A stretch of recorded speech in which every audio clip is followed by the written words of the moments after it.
सत्संग से सोधी आवे, नहीं जीव 84 में जावे। सत्संग से सोधी आवे, नहीं जीव 84 में जावे। अब मेटो द्वेष और राग, हो राग या उम्र बतेरी जाली। अब मेटो द्वेष और राग, हो राग या उम्र बतेरी जाली। तो जो प्रसंग चल रहा है वहीं आते हैं कि वो परमात्मा सतलोक में रहता है, वहां से चलकर आता है। अच्छी आत्माओं को, जो दृढ़ भक्त होते हैं, उनको मिलते हैं तो क्या करते हैं? उनको तत्व ज्ञान से परिचित कराते हैं, अपने से परिचित कराते हैं और सचखंड सतलोक लेकर जाते हैं। फिर उनको वापस छोड़ देते हैं ताकि ये मेरे गवाह बने। अपना आत्माओं वेद बताते हैं भगवान ऐसी लीला करता है, और जिनको परमात्मा मिले उन महापुरुषों ने यही बताया है कि भगवान ऐसी लीला करते हैं। और वो परमात्मा है कौन जिसको हम पहचान सकें कि भगवान कौन है? तो जिन महापुरुषों के दास ने शुभ नाम अभी आपको गिनाए थे, उनमें से इन महापुरुषों ने सभी ने परमात्मा की गवाही दी है, एफिडेविट दिया है।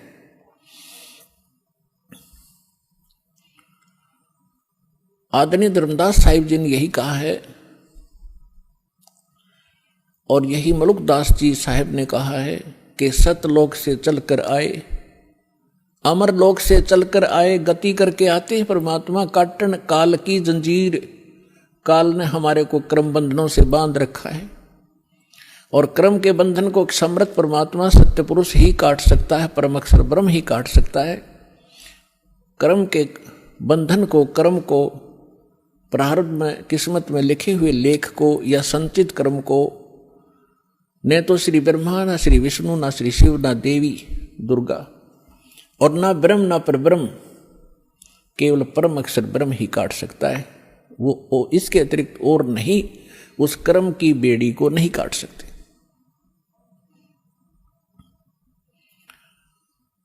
तो सभी महापुरुषों ने बताया है। अजब नगर में ले गए, गरीबदास जी कहते हैं अजब नगर में ले गए। नगर, नगर का अर्थ क्या है? क्या प्रकाश प्रकाश होता है? सब जानते हैं नगर में क्या होता है। वहां सारे महल होते हैं, मनुष्य होते हैं, बाजार होते हैं, सब कुछ होता है। अजब नगर में ले गए हमको सतगुरु आने। सतगुरु, गरीबदास जी सतगुरु कह रहे हैं, वो परमेश्वर थे। जल के बिंब अगाध गति हम सूते चादर ताने। हमको परमात्मा आकर लेकर गए अजब नगर में, बहुत ही अनोखे शहर में ले गए, सतलोक में। और वहां जाने के बाद हमें पता चला सारी कहानी का, हम कौन हैं, कहां फंसे हैं, और यहां वापस कैसे आ सकते हैं अपने लोक को। अब उस ज्ञान से परिचित होकर के गरीबदास जी कहते हैं हम तो अब निश्चिंत हो गए, हमें सतगुरु मिल गए। सतगुरु मिल गए तो सत्संग भी मिलेगा, सत्संग के साथ साथ फिर सच्चा भक्ति विधि मिलेगी जिससे हम वहां जा सकते। तो गरीबदास जी कहते हैं हम तो भी चादर तान के सोगे, कति बेफिक्र होगे, हमारा मोक्ष निश्चित है। तो पुण्यात्माओं, आज जो सतलोक आश्रम बरवाला में आके इस दास से जो दीक्षित होते जा रहे हैं, वो चादर तान के सो जाना, आपका मोक्ष निश्चित है।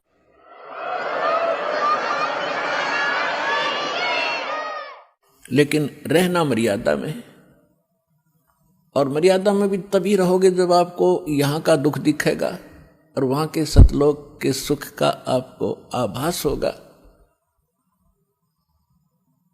और फिर धीरे धीरे कैसा समाज बनेगा, या माया की जो दौड़ है या आग लगी हरेक के अंतःकरण में, या शांत होएगी। आप माया के पीछे किस लिए भाग रहे हो? बड़ी कोठी बनाऊंगा, गांव नगर में मेरी शोभा होगी। फिर लड़का लड़की ब्याहूंगा, खूब बैंड बाजे बजवाऊंगा, तू तू तू तू तू करवा के, और खूब दान दूंगा। लोग देखेंगे बड़ा दान करा भाई इसने। तो ये दोनों बीमारी आपका समझ में आ जाएंगी कि आज तू बेटी ब्याह रहा है या बेटे का ब्याह कर रहा है, और कल मृत्यु होगी। फिर कहाँ गए तेरे वो तू तू तू तू टक्कर मार कर रोएगा। तो पुण्यात्माओं, यह सच्चाई है। आज तक को बताने वाला दृढ़ता से सामने आ नहीं सका। ये सारे नकली हैं, ये केवल वही बातें करते हैं जो समाज में अच्छी लगे। वो डॉक्टर नहीं होता जो ब्लड प्रेशर के मरीज को, हाई ब्लड प्रेशर के मरीज को कहे घी खा ले छक्के, वैसे खा कोई दिक्कत नहीं, वो दुश्मन है उसका। तो पुण्यात्मा इसी प्रकार के जितने भी हैं ये सच्चाई नहीं कह सके, क्योंकि उनके ऊपर परमात्मा कबीर का पंजा नहीं था। इस दास के ऊपर दया हुई है, संघर्ष बहुत करना पड़ रहा है, लेकिन परमात्मा का साथ जिसके साथ होता है वो हार नहीं होती उसकी, क्योंकि हमारा उद्देश्य कल्याण है। पर पूरे विश्व का कल्याण लेकर चल रहे हैं हम। पूरे मानव का कल्याण होगा, पूरे प्राणियों का कल्याण होगा। क्योंकि जैसे आज ये परमात्मा की वाणी है, इसमें इतनी शक्ति है जो स्वयं परमेश्वर ने आके बोली है। उसके बाद फिर गरीबदास जी के माध्यम से जो वाणी बुलवाई है, उन्होंने वही वाणी एजडी दे दी, और उस वाणी को फिर दास बोल रहा है। यानी अधिकारी के द्वारा जो वाणी बोली जाती है उसका असर होता है। पहले भी आपको बहुत बार सुनाया है, जैसे एक राजा की पत्नी एक शिष्य थी संत की। राजा इसका विरोधी था कि ये गुरु बनाने की आवश्यकता नहीं होती, राम राम घर बैठ के कर ले। तो राजा के इस भ्रम को निवारण के लिए संत ने एक थोड़ा सा एक फार्मूला अपनाया था। राजा गया उस संत के आश्रम में अपनी पत्नी के साथ कि महाराज क्या गुरु बनाना जरूरी होता है क्या? क्यों मूर्ख बनाते हो जनता को? भगवान घर बैठ के बज सकते हैं, कोई भी कर ले राम राम, कितना राम नाम ले ले। तो संत जी ने सोचा ये राजा है, यहाँ नाराज घना हो जाएगा। जब मैंने कुछ उल्ट सुल्ट जवाब दे दिया तो उसको कहा, राजन अब मुझे अपनी भक्ति का समय हो गया है, इसमें काफ़ी समय लगेगा। मैं आपका प्रश्न का उत्तर दूंगा, मैं कभी घर आऊँगा आपके, वहाँ दे दूंगा, वहाँ कभी आपको विस्तार से समझाऊंगा, तब समझ में आएगी। राजा बोला ठीक है। दिन निश्चित हुआ, राजा बैठ गया सिंहासन पर जच के, संत के लिए आसन लगवा दिया। आने की इंतजार थी कि कब आएंगे संत, अभी आने वाले हैं। सामने सैनिक बॉडीगार्ड खड़े थे, वजीर खड़े थे, कुछ बैठे थे। जब संत पहुंचे वहां पर, और वहां उपस्थित सभी सैनिक जो खड़े थे उनको कहा संत ने कि ए सैनिकों, ए सिपाहियों, इस व्यक्ति को अरेस्ट करो। राजा की तरफ संकेत किया। अब वो सिपाही सोच रहे थे ये मंदबुद्धि व्यक्ति क्या बकवास कर रहा है। उस संत ने दूसरी बार फिर कहा, तीसरी बार फिर कहा, लेकिन कोई टस से मस नहीं हुआ। राजा ने सोचा इसका दिमाग खराब हो गया इस संत का, ये मेरा राज हथियाना चाहता है। राजा ने कहा कि इसको अरेस्ट करो, सैनिकों को। यही शब्द उसने बोले, यही वो संत बोल रहा था। राजा के कहते ही उस संत को 4-5 सिपाहियों ने आके जकड़ दिया। अगले आदेश की इंतजार थी, अब इसका करें क्या। तब संत ने कहा कि हे राजन, तुम घर आए व्यक्ति का ये ऐसा ही सलूक करते हो क्या? राजा ने कहा कि आप क्या कर रहे थे? कि मैं आपके प्रश्न का उत्तर दे रहा था कि आपका प्रश्न ये था, क्या घर हम खुद भक्ति नहीं कर सकते? गुरु की क्या आवश्यकता है? राजा ने कहा ये खाक उत्तर दिया तेने। बकवास करने लग गया कि नहीं सुनो जानते, मुझे छुड़वाओ पहले। राजा ने कहा छोड़ दो, न छोड़ दिए। कि जिस प्रकार दो शब्द मैंने बोला कि राजा इसको अरेस्ट करो, ये टस से मस नहीं हुआ आपके सैनिक, और आपने वही शब्द एक बार कहा था, मुझे 4 ने पकड़ लिया आकर के। तो आपके वचन में शक्ति है, आपके बोलते ही ये क्रियावान हो गए। और वो शक्ति जो आप वाली है वो राजनीति वाली मेरे पास नहीं है। मेरे पास शक्ति है अध्यात्म की। ठीक इसी प्रकार जो वचन मैं बोलूंगा परमात्मा की शक्ति सब पर कार्यवान हो जाएगी और आप कहते रहना उसका कोई असर नहीं होगा। इसी से आप समझ लेना।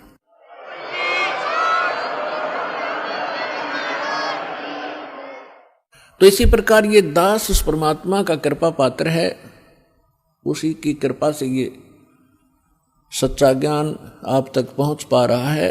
तो उस परमात्मा का आदेश और फिर इस दास के मुख से आगे चलेगा, ये सर्व प्राणियों का कल्याण करेगा। इसका तरीका देखो, परमात्मा ने कैसा एक अनोखा तरीका अपनाया है। कैसे चिप बनवा दी, मेमोरी कार्ड जिसको कहते हो, टेलीविजन प्रोजेक्टर बनवाए, इंटरनेट वेबसाइट यूट्यूब बनवा दी। अब जो घनी अच्छी आत्माएं होती हैं पूर्व जन्म, वैसे तो घनी अच्छी आत्मा है वही तो मनुष्य जीवन प्राप्त कर रही हैं, उनसे भी अच्छी आत्माएं हैं वो भगवान के लिए भटक रही हैं, और उनसे भी वो अच्छी आत्मा है जो सतगुरु और सत्संग और सतनाम प्राप्त कर रही है। तो आप जो सतलोक आश्रम बरवाला जिला हिसार हरियाणा में आ रहे हो, ये तीसरे नंबर की सर्वश्रेष्ठ आत्माएं हो जो आपको शीघ्र से परमात्मा का ये मार्ग ठीक मिल गया। तो जो अन्य भी हैं उनके लिए परमात्मा ने ये तरीका अपनाया है सर्व प्राणियों के कल्याणार्थ। ये वाणी जो दास बोल रहा है रिकॉर्ड हो रही है, मेमोरी कार्ड बन रहे हैं, टीवी पर चल रहे हैं, आप घर पर चलाते हो, पशु पक्षी भी होते हैं, चींटियां भी होती हैं, मच्छर माखी भी होती हैं, उन सब के ऊपर ये वाणी अपना प्रभाव करेगी। काल ने जैसा जुल्म किया था उतना ही उससे भी आदि कर रहे हैं अब परमात्मा ने अपनी आत्माओं पर किया है। चींटी से लेकर हाथी तक, रंग से लेकर राजा तक, ये सारे कबीर परमात्मा की बच्चे आत्माएं हैं। इस काल ने हमारा उलिया बिगाड़ दिया, हमारी दुर्गति कर दी, कुत्ते गधे सूर बनाकर हमें क्या डंगा खिला रहा है, और हम क्या खाते थे सतलोक में, कैसे रहते थे, कैसा सुख था वहां पर। अब आप तो भूल भाल गए, हम सब भूल भाल गए, भगवान ना के फिर जगाए, यथार्थ ज्ञान को बताया। उससे पहले काल ने परमात्मा और सतलोक का नाम लेकर, कबीर जी का नाम लेकर के, और फिर और दूना ज्ञान फैलवा दिया। तो ये सभी उस परमेश्वर की आत्माएं हैं, उनके लिए परमात्मा ने ये समय फिक्स कर दिया था कि चौथा युग जब कलयुग आई तब हम अपना अंश पठाई। काल फंद छूटे नर लोई, सकल सृष्टि परवानी खोई। घर घर देखो बोध विचारा, सत नाम सब ठोर उचारा। कलयुग बीते 5500 पाचा, जब ये वचन मेरा होगा साचा। कलयुग बीत जावे जब एता। परमात्मा ने कहा है कि सर्व प्राणी, सकल सभी प्राणी परम पुरुष पद चेता। परम पुरुष यानी परम अक्षर ब्रह्म पूर्ण परमात्मा के पद, पद यहां दो का बोधक है। एक तो गीता अध्याय नंबर 15 के श्लोक नंबर 4 में कहा कि अर्जुन, तत्वदर्शी संत की प्राप्ति के उपरांत तत्व ज्ञान रूपी शस्त्र से इस ज्ञान को काटकर उसके पश्चात परमेश्वर के उस परम पद की खोज करनी चाहिए, जहां जाने के बाद साधक लौटकर फिर संसार में कभी नहीं आते, यानी पूर्ण मोक्ष प्राप्त करते। गीता अध्याय नंबर 18 के श्लोक नंबर 62 में कहा कि अर्जुन, तू सर्वभाव से उस परमेश्वर की शरण में जा। उसी परमेश्वर की कृपा से तुम परम शांति को और सनातन परम धाम, सनातन शाश्वत स्थान, उस स्थान को, उस परम पद को प्राप्त होगा। और यहां दूसरा पद का अर्थ है पद्धति। पद्धति माने परमात्मा के पाने की यथार्थ विधि, वो ज्ञान। तो परमात्मा कहते हैं कि कलयुग बीत जावे जब एता, 5505 कलयुग जब बीत लेगा, उसके पश्चात पूरे सभी सकल सृष्टि, सारे प्राणी परमेश्वर के उस परम पद के चेता होंगे। चेता माने जानकार, ज्ञाता। और सतनाम सब ठोर उचारा। आज तक सतनाम ये बक क्या करते थे, न कख नहीं पता सतनाम है क्या चीज।